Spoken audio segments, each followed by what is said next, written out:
히브리서 11장 20절 말씀 축복하는 믿음이라는 제목으로 설교하려고 합니다. 어떤 믿음이라고요? 축복하는 믿음. 믿음으로 이삭은 장차 있을 일에 대하여 야곱과 에서에게 축복하였으며, 요 한 줄입니다. 아주 간단하게 이 한 줄로 이삭의 믿음에 대해서 히브리서 기자는 결론 짓고 있습니다. 지금 11장 20절의 배경이 되는 본문이 창세기 27장입니다. 그래서 긴 이삭에 대한 진술 가운데 특별히 지금 히브리서 기자는 야곱과 에서에게 축복하였던 이 장면을 가지고 이삭의 믿음에 대해서 논하고 있습니다. 그래서 우리가 창세기 27장의 내용을 살펴볼 필요가 있습니다. 우리 같이 잠시 창세기 27장으로 가겠습니다. 이미 다 아시는 내용입니다만 다시 한번 되짚는 의미에서 대략의 내용은 이런 거지요. 아버지 이삭과 어머니 리브가 사이에 두 아이, 쌍둥이가 태어납니다. 두 아이의 이름은 먼저 나온 아이가 에서고 나중에 나온 아이가 야곱입니다. 이 둘은 쌍둥이입니다. 첫째 먼저 나온 이 에서라고 하는 아이, 이 에서라고 하는 이 이름의 의미는 털이 많다는 뜻입니다. 그리고 이 에서에게는 별명이 있었는데 에돔입니다. 그래서 가나안 동편에 있는 그 에돔이 바로 에서의 별명에서 유래된 이름입니다. 이 에돔이라는 뜻은 붉다라는 뜻이에요. 붉은 사람. 그러니까 피부가 붉으면 어떤 사람이 피부가 붉죠? 피부가 흰 사람들이 붉습니다. 왜냐하면 이 핏줄에 이 핏빛이 거의 피부가 투명할 정도가 되면 핏빛이 잘 드러나기 때문에 그래요. 그래서 우리가 보통 혈색이 좋다 이렇게 이야기하지 않습니까? 그래서 검은 사람들은 혈색이 좋아도 잘 안 보입니다. 그냥 그대로 보입니다. 그런데 흰 사람들은 혈색이 좋으면 얼굴이 발그스레한 것이 그렇게 건강미가 넘치게 됩니다. 그래서 이 에서가 붉다라고 하는 그런 의미를 가지고 있고 털이 많다라고 하는 의미를 가지고 있어요. 그러니까 이 이름은 이때까지만 하더라도 그 사람의 존재와 관계되어진 이름입니다. 그래서 이름은 그냥 뭐 이렇게 내가 좋아하는 이름을 짓거나 그러는 것이 아니라 그 사람에 대한 기대, 또 그 사람에 대한 어떠한 모습, 이런 특징을 가지고 그 이름을 짓습니다. 동생 야곱, 이 야곱은 뒤꿈치를 잡은 자라는 뜻이고요. 그 유래는 맨 처음에 형이 나오려고 할 때, 그 에서가 나오려고 할 때 에서의 발꿈치를 이렇게 잡아서 끌어당깁니다. 왜요? 지가 먼저 나오려고요. 그 실제로 이 태중에서 에서와 야곱 간의 싸움이 굉장히 심했습니다. 그때 어찌됐든 먼저 나가려고 하던 에서의 발꿈치를 잡았다. 그래서 출산의 고통을 배나 더하게 했죠. 그래서 이 아이의 이름이 야곱이 됐습니다. 그런데 이 야곱이라고 하는 이름은 뒤꿈치를 잡았다라고 하는 의미도 있고, 또 하나는 속이는 자라는 뜻도 있습니다. 속이는 자. 이름 자체가 좀 심상치 않죠. 그래서 이렇게 쌍둥이 두 아이를 두었는데, 실제로 이들이 쌍둥이이기 때문에 뭐 누가 더 뭐 세상에서 뭐 더 먼저 태어났다 나중 태어났다 할 처지가 아니죠. 이게 한 어머니에서 형제로 났으니까 형 동생이 되는 거지, 뭐 그냥 다른 집에서 태어났으면은 그냥 친구 아니겠습니까? 그런데 성경에 보면은 이 형과 동생이 엄격하게 구별되는 것을 보게 됩니다. 그래서 성경에서는 이런 질서들을 굉장히 강조합니다. 어찌하였든 지금 이 이삭은 쌍둥이 이 두 아이를 축복했습니다. 이것을 바로 사도 바울, 히브리서의 기자로 우리가 추정하고 있는 사도 바울이 그 대목에서 믿음을 끄집어내서 우리들에게 믿음에 대해서 지금 교훈하고 있는 겁니다.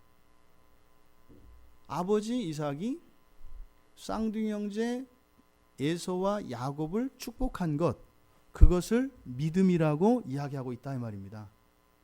그러니까 어렵지는 않은데 그게 특별히 이것을 믿음이라고 이렇게 이야기할 만한 거리가 아닌 것 같다 이 말입니다.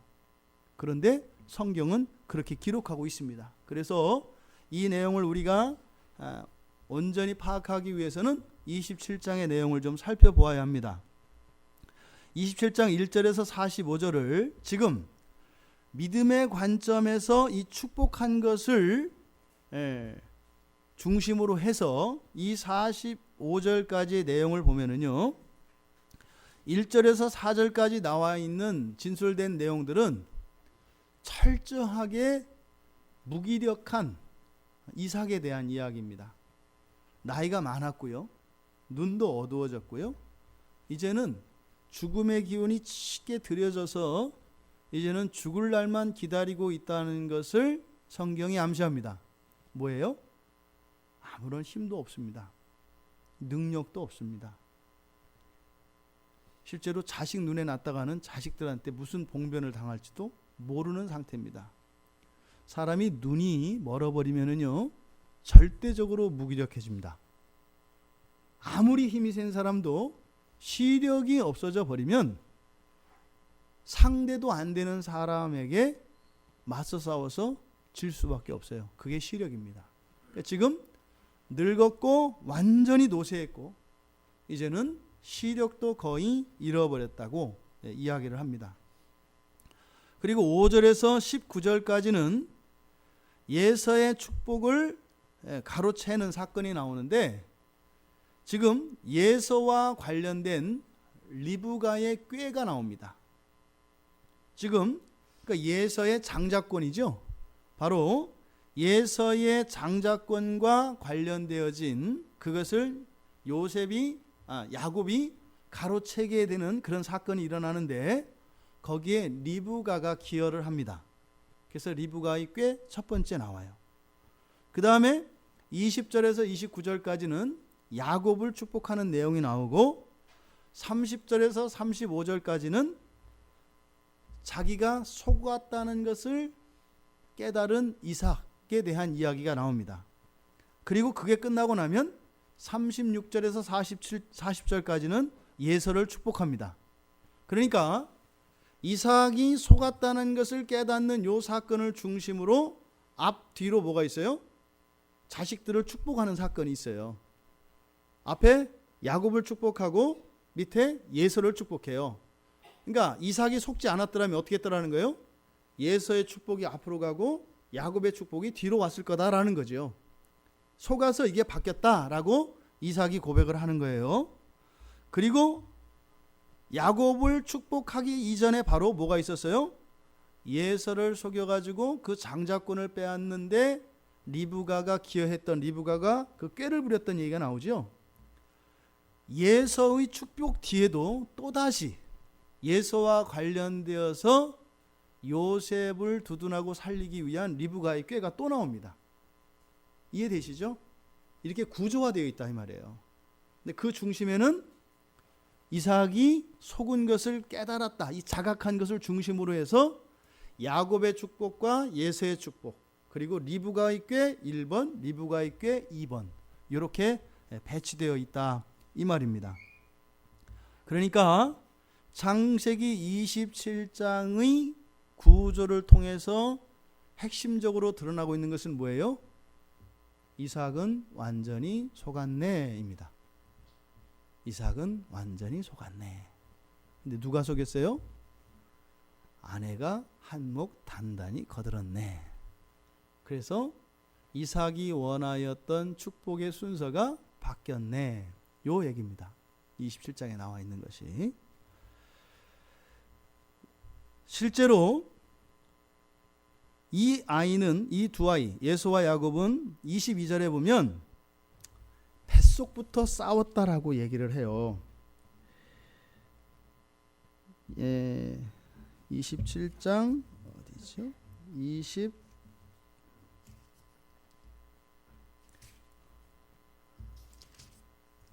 몇 절인가요?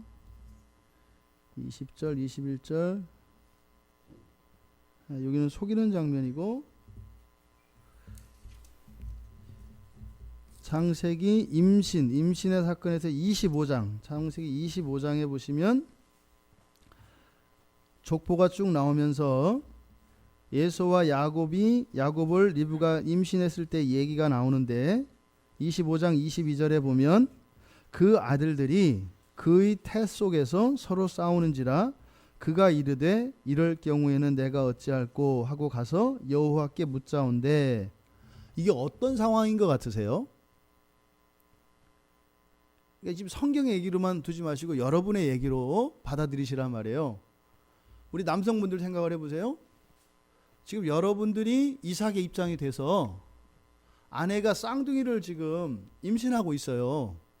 그런데 이 안에서 이 쌍둥이가 서로 싸우는 것 때문에 큰일 났다. 이거 어떻게 하면 되는가 하고 하나님께 기도했다는 거예요. 어떤 상황이 일어난 거예요? 굉장히 심각한 상황이 일어난 겁니다. 그러니까 이거는 유산의 기미가 보였든지 아니면 쌍둥이를 잉태하고 있는 이 어머니 리브가가 이 두 아이의 태동이나 이게 예사롭지 않았던 거예요. 굉장히 심각한 일이 일어난 겁니다. 여러분들 그 아기가 태동이 심할 때는 막 이렇게 굉장히 움직임이 심할 때 있잖아요. 발로 뻥뻥 차는 정도가 아니라 둘이 육박전이 벌어졌다고 생각을 해보세요. 이게 실제 상황이에요. 아버지 이삭이 하나님께 가서 기도한다니까요. 살려주세요라고. 지금 같으면요, 응급실 갔을 상황이에요. 이 상황에서 그러니까 이게 지금 일반적이지 않은 그런 특별한 사태가 발생한 겁니다. 그래서 지금 이삭은 119를 부른 거예요. 그게 뭐예요? 여호와께 가서 기도한 거예요. 하나님 어떻게 해요? 내 아내가 죽게 되었습니다. 또 지금 뱃속에 있는 저 아이들까지 다 죽게 되었습니다. 굉장히 심각한 상황인 거예요. 근데 사실은 이것은 뭐예요? 하나님의 섭리였죠. 하나님이 이것은 표징으로 부르신 거예요.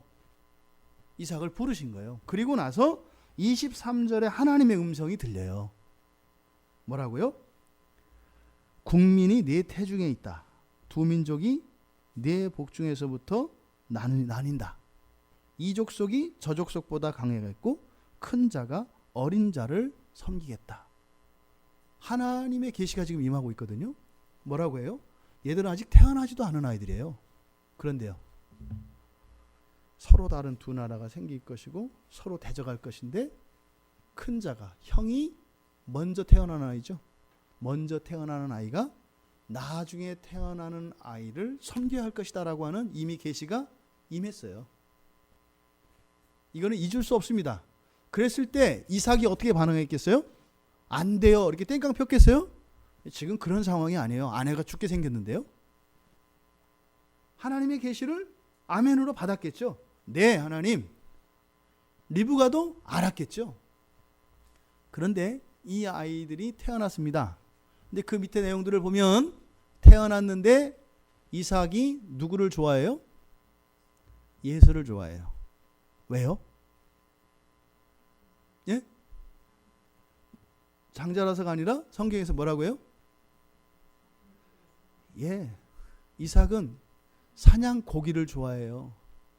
근데 에서가 사냥꾼이거든요. 맛있는 고기를 갖다 줘요. 에서가. 그래서 성경은 뭐라고 하냐면 사랑하였다 그래요. 생각해 보세요. 이 축복권을 가지고 있는 아버지가 두 아들이 있는데 한 아들을 사랑했어요. 누구에게 주겠어요? 사랑한 아들에게 주겠죠. 이미 이삭은 이 장자권을 누구에게 주기로 작정했어요? 에서에게 주기로 했어요. 그런데 태어나기 전에 아내가 죽을 것 같았을 때, 복중에 있을 때 그 쌍둥이도 함께 엄마와 함께 그냥 유산 정도가 아니라 같이 죽기도 한단 말입니다. 그때 하나님 살려주세요 하고 기도의 응답으로 그래 살려주마. 그런데 동생이 나중 나온 아이가 섬김을 받게 될 것이다. 네 하나님 알겠습니다. 그럼 어떻게 해야 돼요? 맞게 키워야 되는 거예요. 그런데요, 이 둘째 녀석은 조용하기만 하고 얌전하고 여자애 같아요. 놀아도 소꿉장난하고 뭐 저 소꿉장난하면 지가 안 해야겠다고 하고 이러는 거죠. 근데 에서는요 벌써 활달하고요. 이때는 유목시대이기 때문에 힘세고 사냥자라는 게 최고란 말이에요. 그 다음에 예서의 별명이 뭐라 그랬어요? 에돔이라 그랬죠. 핏빛이 붉다 그랬죠. 잘생긴 거예요. 건강미 넘치는 거예요. 사울도 그랬거든요. 외모나 이런 것이 훨씬 더 나았습니다. 야곱보다. 그래서 이 이삭은 마음을 사실은 바꿨던 거죠. 이런 배경이 지금 있습니다.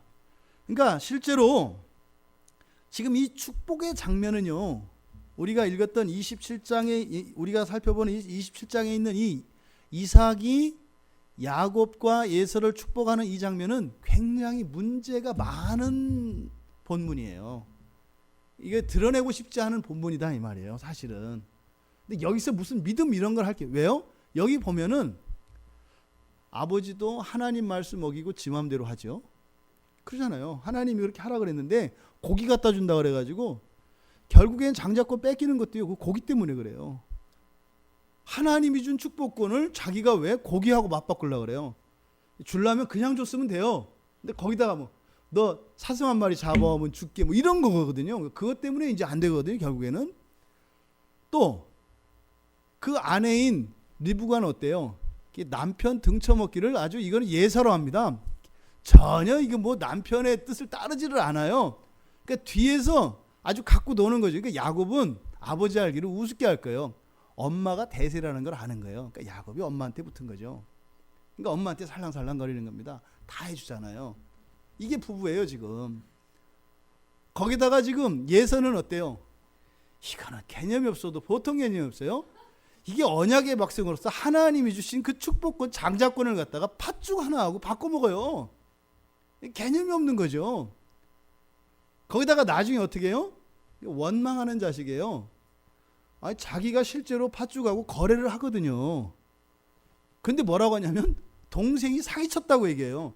그게 어떻게 사기친 거예요? 지가 팥죽을 먹지 말든지 먹을 건 다 먹고 그렇게 한 건 나쁘다 이러는 거죠. 자기가 먹은 팥죽은 뭐냐 말이죠. 야곱, 이건 또 말할 것도 없죠. 물론 하나님이 첫째가 아닌 둘째에게 이렇게 축복권을 장자권을 주기로 했습니다만 그건 하나님이 하실 일이지 지가 알아서 할 일은 아니다 이 말이에요. 무슨 야곱이 아버지가 하나님 말씀을 어기고 있으니까 내가 아버지를 정신 똑바로 차리게 해서 바로 잡아야 돼. 그래서 엄마가 아버지하고 사이가 안 좋고 아버지 말 안 들으니까 엄마를 이용해서 이걸 이제 이제이라고 하죠. 서로 이렇게 해가지고 자기의 야욕을 이루는 거예요. 이게 27장에 있는 내용이에요. 이게 어디 본받을 만한, 이거 완전 콩가루 집안이에요. 이게 지금 뭐 우리 신앙의 믿음의 조상으로서 그 집에 일어난 축복의 장면이냐? 아니에요. 뭐예요? 다 자기들 하고 싶은 대로 다 했어요. 이럴 때 이래요. 아니 원래 하나님의 뜻을 이뤘으니까 아니 뭐로 가도 서울만 가면 되는 거 아니냐, 이렇게 이야기하면 안 돼요. 하나님은 시작과 과정과 끝 모든 것이 거룩하고 선해야 합니다. 하나님이 하시는 일은. 근데 지금 이 안에서는 이렇게 가족 안에서 이 축복권을 둘러싼 이런 아주 정말 엉망진창인 이런 혼란이 막 일어나는데 여기에 보면은 각 사람들의 기질과 결함들과 문제점들이 다 나는 거예요. 이삭은요, 탐식하는 사람이었어요. 탐식하는 사람. 그러니까 이 먹는 거에 여러분들 고기 좋아한다고 뭐라고 하는 게 아니에요. 이삭이 그랬다는 거예요. 이삭이. 자기가 오죽하면 하나님의 축복권을 고기 먹는 것하고 연결짓냐 이 말이에요. 이렇게 연결 지을 수가 없는 거거든요. 큰아들 예서도 마찬가지죠. 한만 배고프다 그래서, 더더군다나 야곱은 이 본문의 정황을 보면은 만만한, 이게 한 주먹거리도 안 돼요. 이미 야곱이 국 끓여놨잖아요. 팥죽 갖다 떠먹으면 야곱이 어떻게 할 거예요. 거기다가 뭐 말을 맞춰주고 이렇게 해서 그래 알았으니까 뭐 내가 장자권 줄 테니까, 그 말에 전혀 무게가 없는 것이고 그 장자권이 뭔지를 모르는 거죠. 이러한 정황 속에서 하나님의 뜻은 야곱이었다는 것을 우리는 알 수 있고, 하지만 이삭은 하나님의 뜻을 거스르고 에서에게 축복을 해주려고 했다는 정황을 우리가 27장에서 봅니다. 이 정황에서 우리가 이 히브리서 11장 20절의 내용을 살펴봐야 되는 거예요. 야곱은 거짓말쟁이죠. 27장에 보면 거짓말했던 내용들이 나옵니다. 참 이렇게 거짓말을 해야 돼요. 19절에 보면은 이래요. 야곱이 이제 아버지한테 얘기하는데, 나는 아버지의 맏아들 에서로소이다. 아버지께서 내게 명하신 대로 내가 하였사오니. 야, 이거 살 떨리는 거예요. 아버지가 눈이 어둡긴 하지만요, 장님은 아니거든요. 이렇게 눈을 뜨고 껌먹껌먹 하고 있단 말이에요. 그런데 뭐라고 해요? 지가 형 에서라고 이렇게 얘기를 해요. 여러분들 거짓말 해보셨죠? 얼마나 떨리는지 알잖아요. 이게 스릴은 있어요. 안 들키고 나면. 근데 그게 끝날 때까지는 이게 뭐 심장이 뛰고 난리가 나잖아요. 근데 지금 이거는 굉장히 중요한 사건이거든요. 축복권과 관련돼서 마치 이거는 나라의 반역을 일으키는 것 같은 그런 장면이거든요. 24절에 가면 아버지가 확인해요. 이상하거든요. 아니, 생각해 보세요. 그 목소리를 암만 저거 해도 기먹었다는 얘기는 안 나온단 말이에요. 암만 이렇게 해야지, 저 예사에 뭐 이렇게 해도 안단 말이죠. 그러니까 어떻게 해요? 이상해요. 그러니까 24절에서 야, 너 진짜 예서냐? 이렇게 물어봐요. 그때 야곱이 뭐래요? 이왕 내친 김에 제대로 가야 돼. 네, 그렇습니다. 이렇게 딱 간단 말이에요. 그러니까 너무 당당하게 나오면 이 사람이 속이는 것 같은데 내가 잘못 생각하는 것 같을 때가 있어요. 이게 거짓말을 너무 자신 있고 확신 있게 치면 내 기억을 의심하게 돼 있어요. 왜? 완벽하지 않거든요. 글쎄, 그래. 내가 더군다나 요즘 깜빡깜빡하는 상황이면, 그래, 내가 원래 이 목소리가 이게 야곱의 목소리가 아니라 이 목소리가 예서 목소리였나? 뭐 이렇게 되는 거죠, 이삭이. 그런데요, 이 이삭이 완전히 속은 것은 아니에요. 왜냐하면 계속 찜찜했던 것에 대한, 즉 이 야곱에 대해서 의심스러운 구석이 아주 많았어요.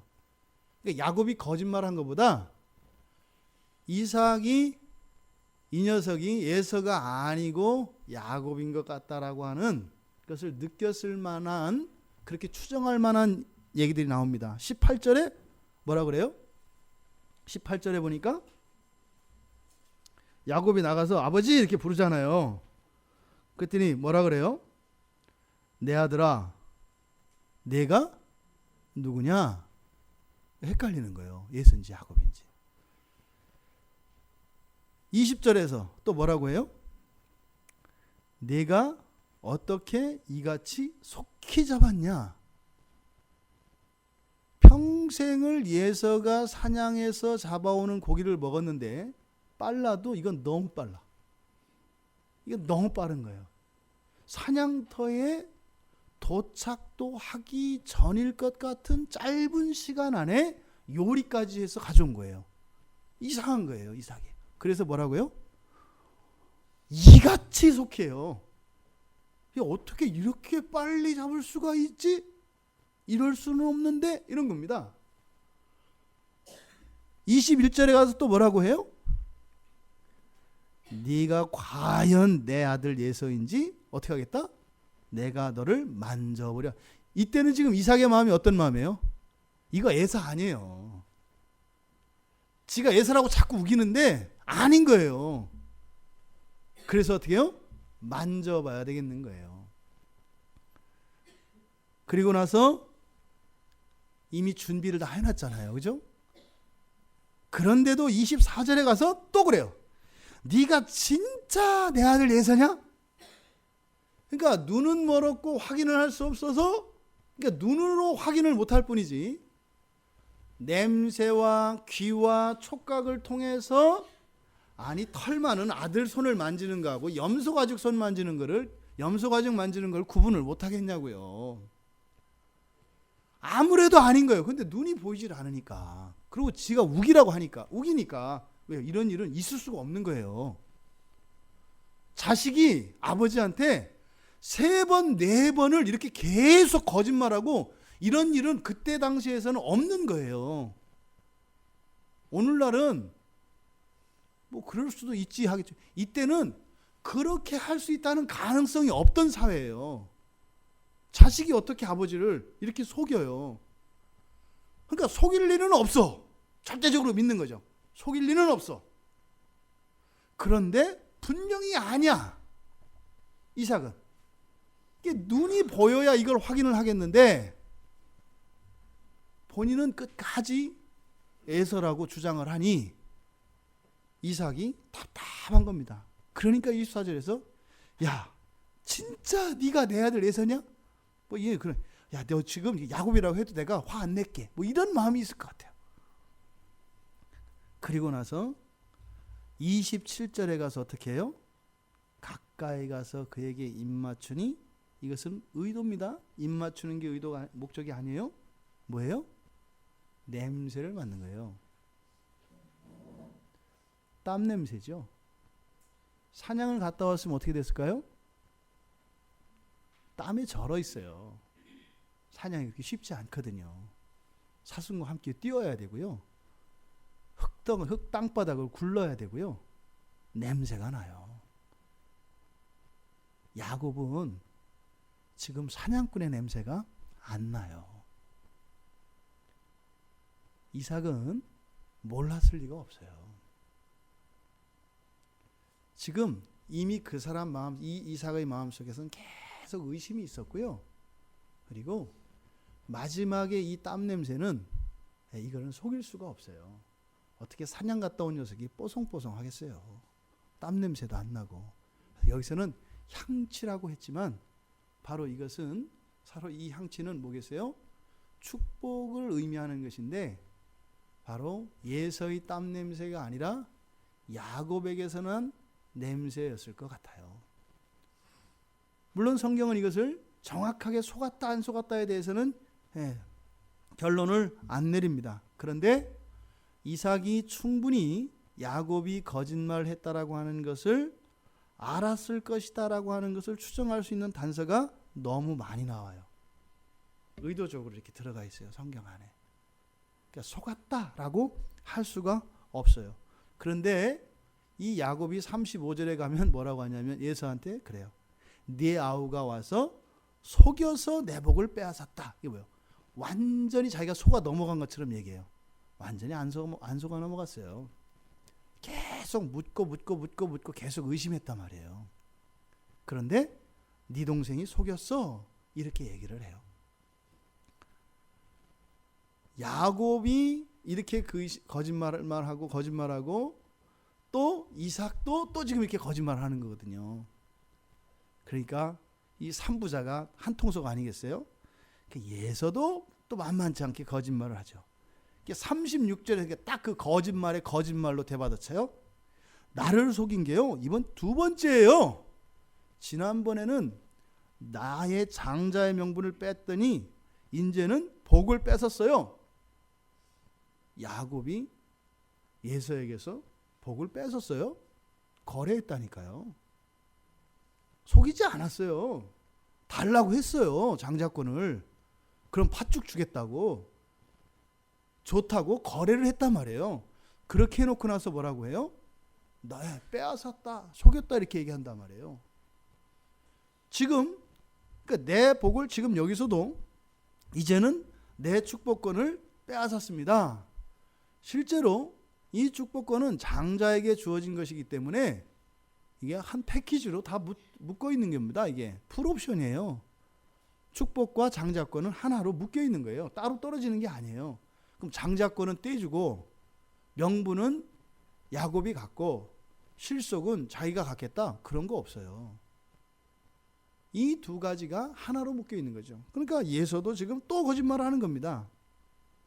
앞서 말씀드렸던 것처럼 창세기 25장 23절에서 하나님이 이미 이 가정에, 즉 아브라함과 이삭의 계보를 이어가는 믿음의 계보는 야곱으로 이어질 것이라고 이미 출생 전부터 하나님께서 계시를 하였습니다. 그러함에도 야곱이 하나님의 뜻대로 이렇게 되었다고 해서 절대로 자기 자신의 이런 거짓에 대해서 아버지를 속이고 형의 배고픈 것 약점을 이용해서 한 이런 시도는 정당화될 수 없습니다. 기다려야 되는 거지요. 기다려야 됩니다. 하나님이 하나님의 방법으로 하나님의 때에 하시도록 기다려야 되는 것입니다. 하나님의 뜻이라고 해서 무조건 그것을 이루기만 하면 된다라고 하는 생각은 매우 위험한 생각입니다. 이런 사람들이 이제 교회 안에 깡패가 되는 겁니다. 내가 하나님의 뜻을 아는데 무조건 내 뜻을 따라 이렇게 가는 거죠. 그렇지 않아요. 하나님의 뜻을 이룰 때는요, 모든 사람들이 인격적으로 설복하게 됩니다. 모든 사람들. 이게 어려워요. 이게 어려워요. 이 말은 무슨 말이냐면 모든 사람들이 자기가 하고 싶은 대로 다 죄를 짓고요, 다 잘못을 하고요, 그리고 나서 하나님의 뜻이 이루어질 때 그 개인들 안에 있는 또 그 조직과 그 공동체와 그 안에 있는 이런 모순들이 완전히 바뀔 수 있다는 거예요. 그래서 그런 시행착오의 과정이 반드시 필요해요. 그렇게 드러내지 않으면 인정하지 않거든요. 그런데 못 참아요. 못 견딘다고요. 그러니까 뭐예요? 사람의 변화보다 환경의 조건을 더 우선한다고요. 그러니까 돼요. 거짓된 평화, 위장된 이런 평화를 원해요. 그때부터 어떻게 돼요? 불을 꺼서 감춰요. 우리 마음에 불을 딱 끈단 말이에요. 그래서 안 보이게 이걸 감춰요. 이렇게 하면 어때요? 어둠 속에 있지만 없는 게 아니라 있다 이 말이에요. 그래서 우리 교회에서 자꾸 강조하는 게 뭐예요? 마음껏 드러내라는 거예요. 속에 있는 칼들을 다 꺼내놓으라는 거예요. 물론 그것 때문에 아플 겁니다. 여러분들이 이 평촌 광야교회에서는 그 아픔을 여러분들이 감수하셔야 돼요. 지체들의 허물과 약점으로 인해서 언젠가 최소한 한 번 이상은 그런 아픔들을 여러분들이 당하게 될 겁니다. 심하면 배신도 당할 것이고 심하면 누명도 쓰고 오해도 받을 겁니다. 그런 일이 저는 우리 교회 안에 계속 일어나기를 바랍니다. 하지만 그것으로 인해서 공동체가 와해되어지거나 공동체가 약해지지 않고 오히려 그것을 통해서 더 순결해지고 더 견고한 공동체로 세워져 가기를 바랍니다. 그래서요, 한 번 보여줬던 것은 절대로 없어지지 않는 거예요. 확 보였다가 사라지는 이런 일이 없기를 바란다 이 말입니다. 눈에 보여지는 게 다이기를 바라는 거예요. 그러니까 지금 여기에서는 하나님의 뜻이 이루어졌지만 중간 과정에서 지금 이러한 악들이 다 드러나고 있죠. 그러니까 이들이 한 것이 아니라 사실은 뭐예요? 하나님의 뜻을 이루어가는 과정들을 통해서 이삭과 야곱과 에서와 리브가 안에 있었던 이런 죄성들과 이런 악행들을 하나님이 바꾸실 수 있도록 드러낸 거죠. 다 저질렀잖아요. 빼도 박도 못해요. 인정한다 이 말이에요. 그러니까 드러내야 우리는 인정을 해요. 아직 드러내지 않은 것은 아닌 것으로 한다 이 말이에요. 그러니까 다 드러낸 거예요. 사실은 하나님의 뜻이 이루어집니다만 지금 하나님의 구속사가 이루어지면서 여기에 등장하는 이 이삭의 가족 네 사람을 하나님이 어떻게 바꾸어 가실 것이며 이들 안에 있는 악이 무엇인지를 보여주는 거예요. 그러니까 이 축복의 장면과 함께 이들을 하나님이 어떻게 만드실지 그 결과에 대해서 예고편으로 보여주시는 겁니다. 지금 이 장면에서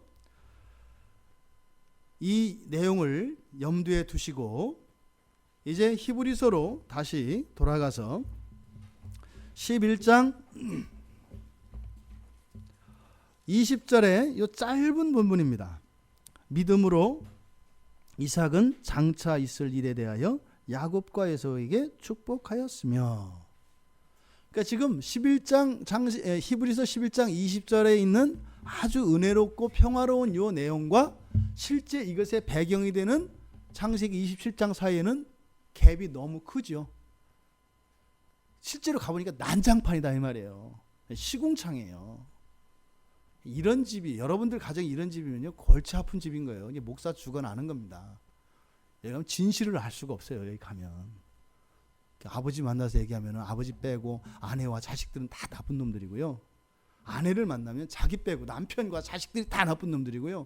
애들을 만나보면 엄마 아버지가 다 거짓말쟁이고요. 이제 목사는 죽어나는 거죠. 도대체 진실을 알 수가 없어요. 그런데 바울은 여기서 믿음을 뽑아냈어요. 뭐냐 이 말이에요. 차라리 이삭과 관련해서 우리가 인간적으로 본받을 만한 점이 있다면 장성했을 때 아버지가 자기를 제물로 삼으려고 포박해서 제단에 올려놓고 칼을 들어서 자기의 배를 가르려고 할 때예요. 우리가 제일 본받을 만할 땐 그때예요. 이삭이 충분히 자기의 힘으로 아버지를 제압할 수 있거든요. 그런데요, 자기의 목숨을 내놔요. 그래서 이삭을 순종의 사람이라고 이야기하지 않습니까? 그러니까 그거를 아버지가 나를, 육신의 아버지인 아브라함이 나를 이렇게 제단에다 눕혔지만 찌르는 척만 하고 안 찌를 거야 라고 하는 믿음을 가졌다거나, 육신의 아버지인 아브라함이 칼로 나를 찌른다 할지라도 하늘에 계신 아버지가 나를 금강불개지체로 만드셔서 칼이 들어오지 않게 할 거야 라는 믿음이라든가, 아니면 죽어도 다시 살릴 거야 라고 하는 믿음을 가졌다 하면은 아주 쉽단 말이에요. 맞아. 왜? 여러분들은 그렇게 안 할 거니까. 그러니까 내가 못하는 거를 좀 했을 때 본받을 만하고 교훈이 되지, 나하고 똑같은 거에서는 여러분들이 은혜를 못 받는다 이 말이에요. 뭐 도찐 개찐이구만 뭐 이런 거잖아요. 그런데 지금 여기서 사도 바울은 그 믿음을 뽑아내는 거예요. 뭐냐 이 말이에요. 여기서 야곱과 예수를 축복한 이 대목에서 어떻게 이삭의 믿음을 끄집어내느냐, 안 보이는 거죠. 그거를 우리가 찾아내야 되는 겁니다. 본문은 뭐라고 했어요? 장차 있을 일이라고 했습니다. 믿음으로 이삭은 장차 있을 일에 대하여. 이 장차 있을 일이라고 하는 이 단어는 신약 성경에 6번 사용됩니다. 그런데 이 장차 있을 일이라고 하는 이 단어는 동사를 분사로 만든 거거든요. 뭐뭐 하는, 이렇게 분사로 만든 건데, 신약 성경에서 이 단어의 용례는 종말과 관계되어 있습니다. 그러니까 장차 있을 일이라고 하는 이 단어는요, 굉장히 종말론적인 냄새가 아주 짙게 배어 있는 단어예요. 신약 성경 안에서. 그러니까 지금 이삭이 야곱과 예서를 축복하는 이 장면을 지금 어떻게 해요? 거기서 난장반관 같은 그 상황에서 뭘 찾아내려는 게 아니라 이삭의 그 마음속에 있었던 믿음을 뽑아내는데, 그 믿음이 뭐였다는 거예요? 비록 이 삶 속에서는 전혀 경건하거나 덕스러운 것이 안 보이는데 그 안에 종말과 관계되어진 뭐가 있었다는 거예요. 그러니까 지금 여기서 말하는 믿음은 그들의 행위가 이러했고 뭐했다, 이렇게 본받을 만하다, 이게 아니에요. 가치에 대해서 얘기하는 거예요. 현재적인 가치와 종말적인 가치에 대해서 얘기를 하는 거예요. 또 종말적인 가치를 가지고 있다 해서 그것이 현재의 삶 속에서 모범이 되거나 존경받을 만한, 귀감이 될 만한 그런 것은 아닐 수 있다라고 지금 얘기를 하는 겁니다. 야곱에 대한 축복, 예서에 대한 축복, 이것을 장차 있을 일이라고 얘기를 한 거예요. 그죠? 장차 있을 일에 대하여 축복했다 그랬으니까.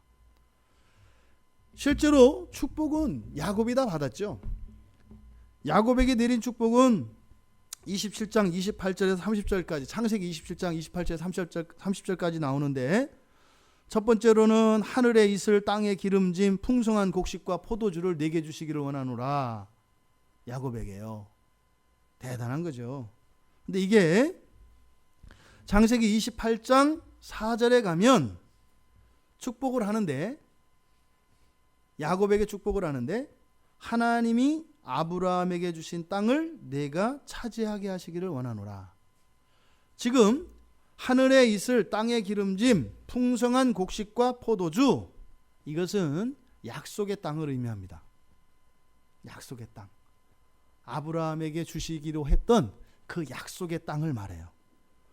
그래서 그 땅을 구체적으로 하늘에 있을 땅의 기름짐 풍성한 곡식과 포도주로 이야기를 한 겁니다. 상속권을 말하는 겁니다. 그리고 만민이 너를 섬기고 열국이 내게 굴복하리니, 29절을 나온 내용인데, 여기서 만민이라고 번역되어진 단어는 그냥 백성입니다. 백성들이에요. 백성들. 이거를 만민이라고 해서 조금 의미가 애매해집니다. 그래서 백성들, 그리고 열국은 민족들이에요. 열국하면 모든 나라. 그래서 굉장히 이게 범위가 커진다 이 말이에요. 너무 커지면 이것이 구체화되질 않거든요. 그래서 백성들과 민족들입니다. 그러니까 여기서 민족들은 가나안 족속을 말해요. 그러니까 훗날 가나안 족속이 바로 이 야곱의 자손인 12지파에 의해서 굴복당하죠. 그대로 성취됩니다. 또 내가 내 형제들의 주가 되고 내 어미의 아들들이 내게 굴복할 것이다. 여기서는 바로 이 형제는 이삭에게 있는 큰아들은 원래는 에서잖아요. 그렇죠? 그런데 이 에서가 나중에는 동쪽으로 가서 정착을 해서 에돔 땅을, 에돔이 이제 그 에서가 정착한 땅이 된단 말이에요. 나중에 다윗이 에돔을 정복합니다. 다윗은 바로 야곱의 자손이잖아요. 사무엘하 8장 13절과 14절에 보면 다윗이 바로 에돔을 정복한 기사가 나옵니다.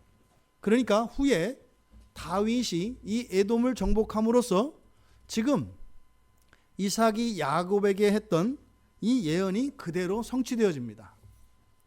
그리고 네 번째로 내게 저주하는 자는 저주를 받고 너를 축복하는 자는 복을 받기를 원하노라. 이거는 창세기 12장 3절에서 하나님께서 아브라함에게 주신 약속이고 축복입니다. 그것의 반복이에요. 그러니까 이것이 의미하는 바는 뭐예요?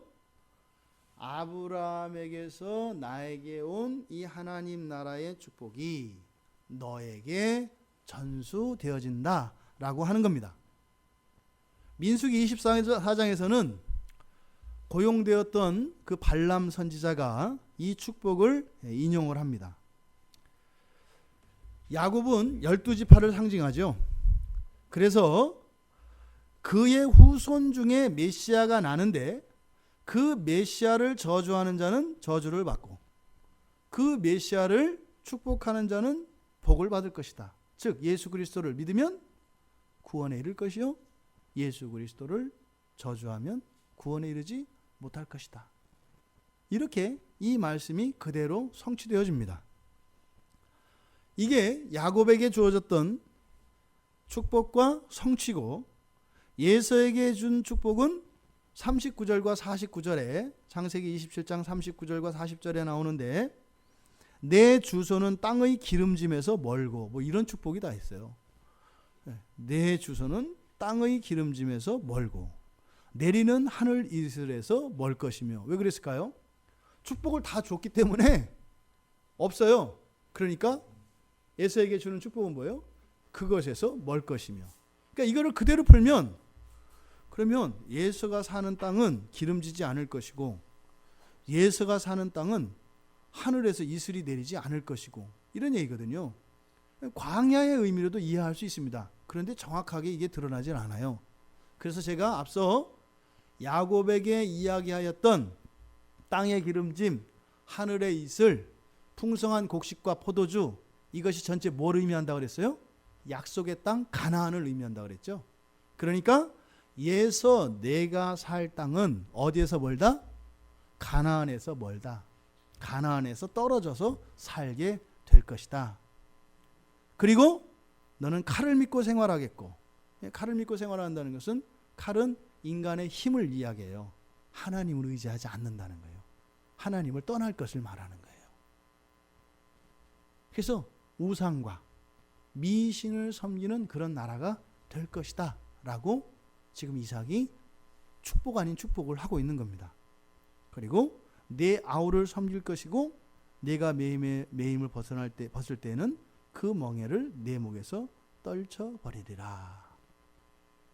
이것이 아까 발람 선지자가 인용되었던 민수기 24장, 그리고 창세기 36장 6절과 8절에 보면 예서가 바로 가나안 땅에서 떠나서 야곱을 떠나 세일 산지에서 정착한 내용이 나옵니다.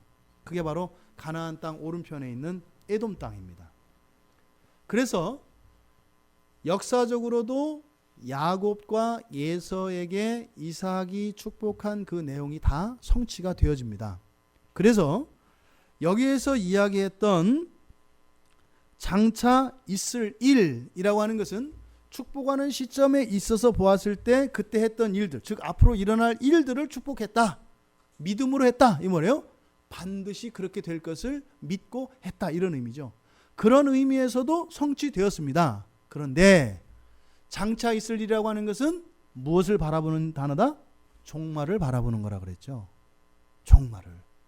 궁극적으로는, 역사적으로는 역사 속에서 그것이 성취되었지만 궁극적으로는 이 모든 축복의 완성을 믿었다는 겁니다. 축복의 내용뿐만 아니라 그 축복 자체를 믿었다는 거예요.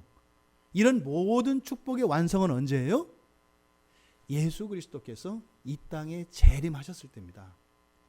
이 지상에서 약속되어진 모든 복들의 궁극은 다시 오시는 예수 그리스도입니다. 이삭은 그걸 봤다는 거예요. 그러니까요, 사는 모양새나 신앙이나 인품이나 이런 거는 좀 그저 그랬는데 뭐 있다는 거예요? 왕으로 오실 예수 그리스도의 성취를 믿었다는 거예요. 이거는 뭐예요? 자기 자신의 실존에 대한 이해가 있었고요. 내가 너무 고기를 좋아하는 인간이지 이러는 게 아닌데 하는 자기 인식이 있었다는 거예요. 또 알면서 속았으면서도 다른 사람, 그것도 자식이잖아요. 자식을 핑계 삼는 그런 부끄러운 면이 있다는 것을 알았다는 거예요. 그런데요, 이러함에도 불구하고 나에게 주신 그 축복권을 이렇게 했을 때 축복이 이루어진다 했을 때 뭐예요? 그 축복이 그대로 이루어지는 것처럼 종말론적으로 이 모든 부조리와 부패와 악과 무질서들이 완전히 회복되어지는 하나님 나라가 올 것이다라는 것을 이삭은 믿었다는 거예요. 바울의 해석이에요. 창세기 27장만 봐가지고서는 존경받을 만한 그런 구석이 하나도 여기에는 없습니다. 그러니까 언약된 축복이 반드시 성취됨을 믿는 믿음은 종말을 바라보고 그 종말의 완성을 믿는 믿음이 그 중심에 있다라는 겁니다. 하나님의 약속에 근거한 축복은 그 대상과 과정이 또 그 방법이 어떠하든지 복이 선언되면 그 자체로 능력이 있다는 사실을 이삭은 믿었다는 겁니다. 자기 자신에게는 그런 축복할 만한 자질도 없고 그런 자격도 없고 그렇다 이 말이에요. 그런데 하나님의 약속에 근거한 축복, 이것은 하나님께서 나와 상관없이 반드시 이루실 것이라는 것을 믿었다는 겁니다. 이런 의미에서 부모님들은 여러분 자녀들에 대한 축복을 아끼지 마시고 게을리하지 마세요. 여러분들 한번 봐보세요. 지금 여기서 이삭에게 우리에게 본받으라고 사도 바울이 이야기하는 이 축복은 믿음은 무슨 믿음이에요? 축복하는 믿음이에요. 아유, 우리가 뭐 이렇게 사는데 내가 축복한다고 그래서 이 아이가 뭐 어떻게 되겠어? 이게 아니었다는 거예요. 이삭은 자기 자신에게 이 아이들, 자기 아들들을 축복할 만한 그럴 만한 근거가 없었다는 거예요. 그런데 어떻게 해요? 하나님의 약속에 기인해서 축복을 하면 그 축복이 이루어진다 이 말이에요. 자녀들을 축복하시는 믿음이 여러분들에게 동일하게 허락되기를 바랍니다. 그런데 거기서 그치면 안 된다는 거죠. 그렇죠? 뭘 바라봐야 한다고요? 종말을 바라봐야 한다 이 말이에요. 지금 히브리서 11장에서 강조되어지고 있는 이런 모든 믿음에 공통점이 있어요. 종말을 바라보는 겁니다. 그날이면 한 방이면 된다 이런 개념이 아니에요. 우리의 불완전함과 우리의 한계와 좌절과 낭망 속에도 반드시 이 모든 것들은 완전하게 선하게 성취되어 올 것이다 라고 하는 그 믿음을 강조하고 있어요. 이삭에게서 정말 믿음과 관련해서 배울 만한 것이 없는 것 같은 이런 본문입니다. 하지만 우리가 이 문맥 전체를 살펴볼 때 지금 사도 바울이 이 국면, 축복하는 이 국면에서 이삭의 믿음을 이야기하는 것은 바로 앞에 있는 19절과 관계되어져 있습니다. 바로 앞에 있는 아브라함의 믿음에 대해서 이야기할 때 지난주에 우리가 아브라함의 믿음이 어떤 믿음이었어요? 설교 제목이 뭐였죠? 약속받은 미래를 드리는 믿음이었죠. 이해되시죠? 예, 그러니까 미래를 위해서 과거를 버렸단 말이에요. 하나님께 드렸잖아요. 미래에 이러이러한 복을 줄 거니까 너 현재의 이러한 너의 부와 모든 안락함과 안정감을 다 버려라. 이것도 믿음으로 받았단 말이에요. 그래서 이 미래에 주어질 약속을 믿고 과거를 단절시켰잖아요. 그래서 이 미래의 복, 약속된 복을 찾아서 지금 아브라함이 왔단 말이에요. 그런데 나중에는 하나님이 어떻게 해요? 약속된 미래를 요구한다 이 말이에요. 근데 그것마저도 드리는 믿음이라고 말씀드렸잖아요. 그러니까 그 시간 속에서는 아브라함은 어떻게 된 거예요? 빈 털터리가 된 거예요. 완전히 당한 거예요. 미래를 위해서 현재와 과거를 버리라 해서 다 버렸어요? 그래서 미래의 꿈을 찾아왔어요? 그랬더니 뭐라고요? 사기였다고 얘기하는 거예요. 미래 없다. 왜 있는데 도로 내놨으니까. 근데 아브라함은요? 그렇게 돼도 미래를 드려도 미래가 없어져도 그 미래는 있다. 이런 믿음이에요. 죽어도 죽지 않는 그 근거가 뭐였다 그랬어요? 바로 죽은 자와 같았던 사라에게서 생명이 나은 것을 가지고 그 경험을 붙들고 하나님이 이런 분이다 라고 하는 것을 붙들고 미래를 다 없애버려도 안 없어진다는 것을 믿었던 거예요. 그러니까요. 절벽 위에 내가 길을 내줄 테니까 바다에서 뒤로 와라. 그래서 절벽으로 간 거죠. 길을 내주겠다 그래서. 절벽으로 딱 갔어요. 길이 안 나는 거예요. 그런데 아브라함은 어땠다는 거예요? 그냥 허공을 밟고 갔다는 거예요. 하나님 하셨으니까. 그러니까 미래를 없애버렸어요. 바로 19절에서 아브라함의. 그런데 지금 이삭, 아브라함의 그 믿음의 자식인 이삭에게서 지금 뭐예요? 장차 있을 일을 축복했다 그러죠. 아브라함이 이미 하나님께 반납했잖아요. 하나님께. 그러니까 그 아들인 이삭에게 미래가 있어요, 없어요? 없어요. 이해되시죠? 그런데 이삭은요, 아브라함의 믿음을 물려받은 거예요. 아브라함의 믿음을 물려받은 거예요. 그래도 있다 라는 것을 믿었다는 거예요. 지금 이 이삭의 믿음을 통해서 믿음이 대를 이어 계승되어지는 것을 보게 됩니다. 아브라함의 믿음이 아들 이삭에게 그대로 전수되어진 것을 보게 됩니다. 아버지가 하나님께 드린 그 미래를 아들 이삭이 이어받아 그 미래를 자기 자신의 자손에게 물려주고 있다는 겁니다.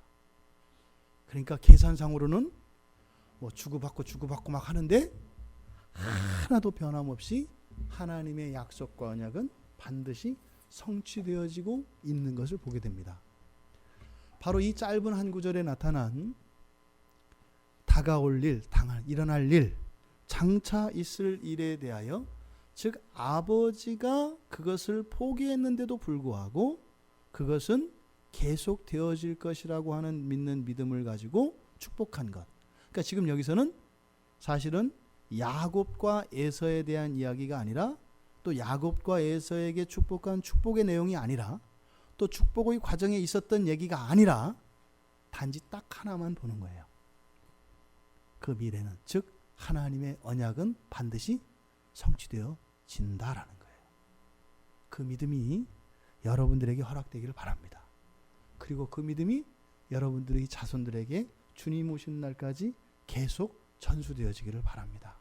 그러면요, 없는 미래도 살아갈 수 있다는 거예요. 감사한 것은 성경 안에서 그 믿음의 성취가 또 기록되어 있다는 겁니다. 없다 하더라도 그 종말을 바라보며 종말의 완성을 믿으시는, 그러니까 여러분들이 예수 그리스도를 믿는 신앙 안에서 하는 모든 것들은 모두 다 의미가 있습니다. 모두 다 반드시 그것들에 대한 대가가 주어집니다.